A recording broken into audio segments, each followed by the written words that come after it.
মায়ের হৃদয়ের চাপা দুঃখ যাতনা সবই অনুধাবন করতে পেরেছিলেন। তাই কিশোরী কন্যা ফাতিমা মায়ের চোখে অল্প অশ্রু নিজ হাতে মুছে দিয়ে মাকে জড়িয়ে মায়া মমতা কণ্ঠে বলেছিলেন, আম্মাজান, আপনার স্থানে আমি ফাতিমা সর্বদা আব্বাজানের খেদমত ও পরিচর্যা করব।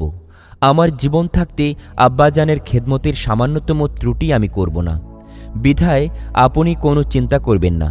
মৃত্যুর পথযাত্রী হজরত খাদিজা রাদিয়াল্লাহু তাআলা আনহা মেয়ের কথা শুনে খুবই আনন্দিত হলেন। কিশোরী বয়সেই চমৎকার বুদ্ধিমত্তা সম্পন্ন কথাবার্তা ও চালচলন ফাতিমা রাদিয়াল্লাহু তাআলা আনহার উপর পরিলক্ষিত হতো।